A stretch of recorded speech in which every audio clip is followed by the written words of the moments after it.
Hello friends, welcome to my YouTube channel. Friends, जैसा कि आप ये देख रहे होंगे, 32 इंच का टीवी है और इसमें यहाँ पर स्पॉट आ रहा होगा। तो कई बार क्या होता है कि बच्चे तो शैतान होते ही हैं और कभी रिमोट आया हाथ में और खींच के मार दिया ऐसे, तो ये टूट जाता है। ये देखिए, पूरा स्क्रीन टूटा हुआ है। तो उस केस में आपको ये टेंशन हो जाती है कि इसको अब करें क्या, ठीक होगा या नहीं होगा, और होगा भी तो कितना कॉस्टिंग ज़्यादा लगेगी या कम लगेगी, जो भी आपके दिमाग में बहुत सारी चीज़ें चलती हैं। तो वो सारी चीज़ें मैं आपको क्लियर करूँगा इस वीडियो में। ये रिपेयर होता है कि नहीं होता है, या रिपेयर करवाना आपके लिए वर्थ है, फ़ायदेमंद है या नहीं है, कॉस्ट कितनी आती है और इसमें टूटता क्या है। जो ऐसा होगा पूरा स्क्रीन चेंज होता है, क्या चेंज होगा, वो सारा चीज़ इस वीडियो में मैं आपको बताऊंगा पूरा डिटेल में। वीडियो लंबा भी हो सकता है, थोड़ा ध्यान से देखिए तो आपका सारा डाउट क्लियर हो जाएगा कि अगर स्क्रीन टूट गई है तो फिर करें क्या। इसमें भी बच्चे ने रिमोट खींच के देखो, देखिए ऐसे मारते हैं, बस कहीं भी लगा वो टूट गया। तो इस टाइप का अगर आ रहा है आपके टीवी में, समझ लीजिए स्क्रीन आपकी ब्रोकन है, टूट गई है। तो इस वीडियो में मैं यही आपको बताऊंगा कि इसमें ठीक क्या होता है, ठीक कैसे करना है, और उसमें खर्चा कितना आ जाएगा। तो सारी चीजें आपको क्लियर हो जाएंगी। ये देखिए, दबाने से ऐसा आ रहा है ये, तो इसका मतलब है पूरा टूट चुका है। तो अभी मैं छोटे पैनल पे आपको बताता हूँ कि इसमें क्या क्या टूटता है और चेंज क्या होता है, तो और स्क्रीन में होता क्या क्या है। तो सारी चीजें मैं आपको अभी छोटा पैनल खोल के बता रहा हूँ। और हमारे चैनल पर आप नए हैं, अभी तक आपने चैनल सब्सक्राइब नहीं किया है तो प्लीज़ सब्सक्राइब कर लें, क्योंकि बहुत सारी रिपेयरिंग के वीडियो और पावर सप्लाई वगैरह, डेस्कटॉप की, सिस्टम की, एलसीडी एलईडी मॉनिटर की, कंप्यूटर्स की भी बहुत सारी वीडियो मैं आपके लिए लेकर आता हूं रिपेयरिंग से रिलेटेड। तो अगर वीडियो पसंद आए तो ज़्यादा से ज़्यादा शेयर करें और लाइक करें और सब्सक्राइब करना ना भूलें। तो चलिए मैं आपको बताता हूँ पैनल में होता क्या क्या है और टूटता क्या है, और पूरा डिटेल में आपको समझाता हूँ। तो यहाँ पर देखिए, एक छोटा सा पैनल मैंने लिया है आपको समझाने के लिए कि इसमें टूटता क्या है। तो चलिए इसको ओपन कर लेते हैं। बड़े पैनल में छोटे पैनल में डिफरेंट नहीं होता है, बस साइज़ का ही डिफरेंट होता है, और कोई डिफरेंट नहीं। एलसीडी पैनल है, और जो एलईडी एलसीडी होता है उसमें मेनली ये बैकलाइट का होता है। अगर एलसीडी पैनल है तो ये लैंप लगी होगी, एलईडी पैनल है इसी जगह पे एलईडी लगी होगी बैकलाइट में, बस इतना ही डिफरेंट होता है। बाकी पैनल में HD, full HD, HD ready, तो ये पैनल का है कि कौन सा पैनल है। और बैकलाइट एलईडी एलसीडी में इतना ही डिफरेंट आता है। तो चलिए इसमें देखिए टूटता क्या है, आपको मैं दिखाता हूँ ये पैनल ओपन करके।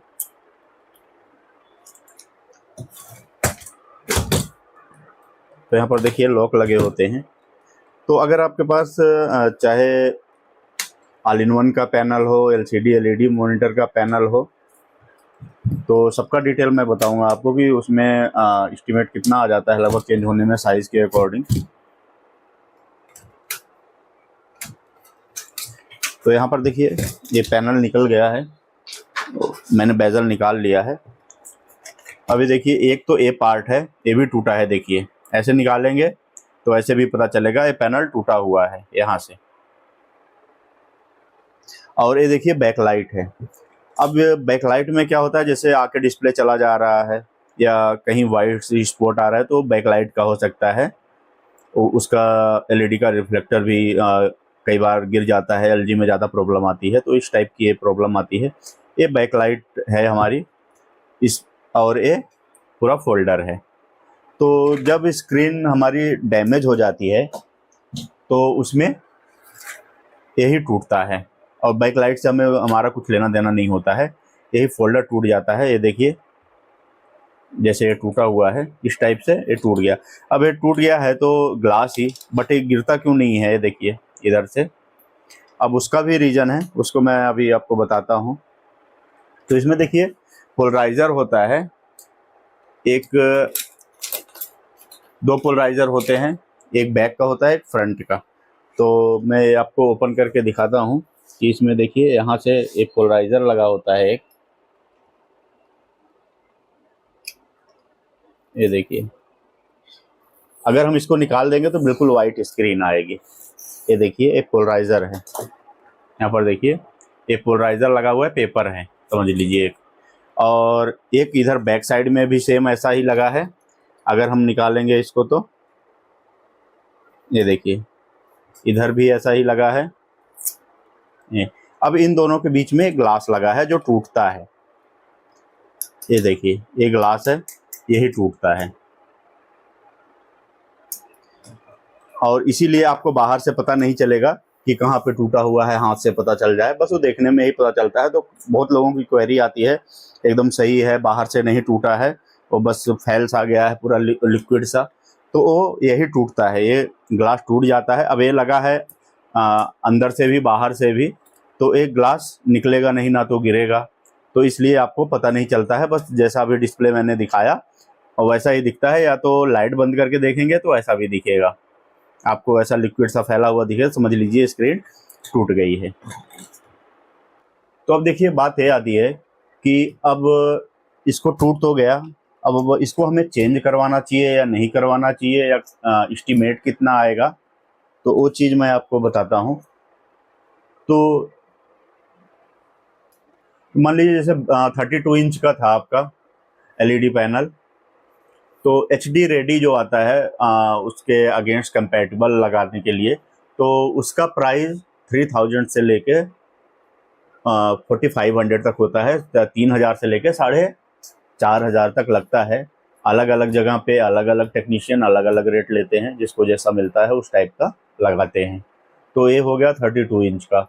और अगर आपका उसका पैनल है, ऑल इन वन का पैनल है, तो ऑल इन वन का पैनल है, मान लीजिए आपका 24 इंच का पैनल 8000 से 9000 तक आएगा। उसमें वो डिपेंड करेगा आईपीएस है, नॉर्मल पैनल है, तो ये सारी चीज़ें आपको उसके डिटेल से पता चलेगी कि पैनल कितने में आएगा।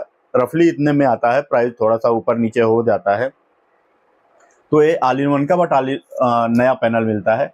और एलसीडी, अगर एलईडी मॉनिटर का टूट गया है तो लगवाने में कोई फ़ायदा नहीं होता, क्योंकि आपको नया पैनल कॉस्टली मिलेगा, उतने में आपको पुरानी टीएफटी मिल जाएगी। और रही वारंटी की बात, तो वारंटी टेस्टिंग होती है, एलसीडी एलईडी पैनल की वारंटी टेस्टिंग ही मिलेगी आपको। कोई भी लगाएगा चेक करके दे देगा, उसके बाद चल गया तो ठीक है, अगर हफ्ते 10 दिन में भी ख़राब हो जाता है तो रिप्लेस नहीं होगा। वो किसी भी, आप चाहे टीवी का लगवाएं, चाहे मॉनिटर का लगवाएं, एलसीडी का, या तो ऑल इन वन में लगाएं, कहीं पे भी लगाएं। ओनली लैपटॉप में 3 मंथ की वारंटी आती है। अब रही बात चेंज करवाना चाहिए या नहीं करवाना चाहिए। अगर आपके पास ऑल इन वन है तो डेफिनेटली चेंज करवाना चाहिए, क्योंकि ऑल इन वन महंगा आता है, तो उसमें आप चेंज 8-10 10,000 की स्क्रीन भी अगर आपकी लग रही है 24 इंच की, तो आपको लगवाना चाहिए, क्योंकि ऑल इन वन आप फेंक नहीं सकते स्क्रीन की वजह से। और अब रही एलसीडी मॉनिटर की बात, तो एलसीडी मॉनिटर का टूट गया तो उसको लगवाने में कोई फ़ायदा नहीं है। उससे अच्छा है आप पुराना मॉनिटर ले लीजिए, बात बराबर रहेगी। पुराना मॉनिटर लेंगे, 1 महीने की वारंटी भी मिलेगी आपको। अब रही मेन बात जो है टीवी की, तो क्या टीवी में हमें लगवाना चाहिए कि नहीं। अगर आपका फुल एचडी टीवी है तो आप ये कंफर्म करिए कि फुल एचडी पैनल है या एचडी रेडी है। अगर एचडी रेडी लग रहा है तो आपको वो क्वालिटी नहीं मिलेगी। और आपको 32 इंच का मान लीजिए पैनल लगवाते हैं 4000 रुपये में, आपको वारंटी भी नहीं मिलेगी। और अगर आप नया टीवी लेते हैं, इस समय टीवी आपको अगर एंड्रॉयड भी 8 साढ़े 8,000 का लोकल मिल जाता है, पैनल भी वही होता है उसमें। और अगर नॉन एंड्रॉयड है, 6,000 से ही स्टार्टिंग हो जाती है। आप लोकल टीवी पता करेंगे ऑनलाइन भी 6-7 हज़ार में मिल जाएगा आपको। तो उसमें आप बताइए 4,000 का पैनल अगर लगवा रहे हैं तो आपको वारंटी बिल्कुल भी नहीं मिलेगी। और अगर 7,000 की टीवी ले रहे हैं तो 1 साल की वारंटी मिलेगी। अगर कुछ हो जाता है 1 साल में तो कंपनी रिप्लेस करके देती है। तो आपको डिसाइड कर लें आपका सही कौन सा लग रहा है, 4,000 लगा के ठीक करवाना या नया टीवी लेना। और अगर आपका कोई अच्छी क्वालिटी का पैनल कोई दे रहा है और ब्रांडेड टीवी है, सोनी, एलजी, सैमसंग, ये सारा आप लगवा सकते हैं, क्योंकि वो टीवी अभी भी महंगे आते हैं, तो आप उनमें लगवा सकते हैं। तो मेन देखिए यही होता है इसमें टूटने पे पैनल में, और इसमें कुछ नहीं है। तो आई होप कि ये पूरा डिटेल आपको समझ में आ गया होगा, लगवाना चाहिए टूटा हुआ टीवी में या नहीं लगवाना चाहिए पैनल। और मैंने आपको लगभग लमसम प्राइस भी बता दिया, और अगर बड़ा पैनल है तो थोड़ा सा प्राइस और ज़्यादा रहता है। तो आप एस्टिमेट आप किसी से भी पूछेंगे वो आपको बता देगा, टेक्नीशियन जो चेंज करता होगा। और ये जो टीवी आया है मैंने इसका एस्टिमेट दिया हुआ है कस्टमर को, 32 इंच का जो भी मैंने आपको दिखाया। अब कस्टमर आ जाएगा तो उसमें हम लगा के कस्टमर को दे देंगे। तो मैंने सोचा आपको सारा डाउट क्लियर कर दूं इस वीडियो के ज़रिए कि टूटा हुआ अगर टीवी है तो उसमें खर्चा कितना आता है, करना चाहिए नहीं करना चाहिए, और टूटता क्या है, मेन तो ये है टूटता क्या है। तो सारी चीज़ें आई होप क्लियर हो गया होगा। और वीडियो पसंद आया हो, अगर आपको कुछ नॉलेज मिला हो तो चैनल को सब्सक्राइब कर लें, क्योंकि इसी तरह की बहुत सारी वीडियोस हम आपके लिए लेकर आते हैं। और ज़्यादा से ज़्यादा वीडियो को शेयर करें और लाइक करें और कमेंट करके ज़रूर बताएं आप कुछ क्वेरी है, मैं कोशिश करूँगा रिप्लाई देने की। तो मिलते हैं फिर नेक्स्ट वीडियो में।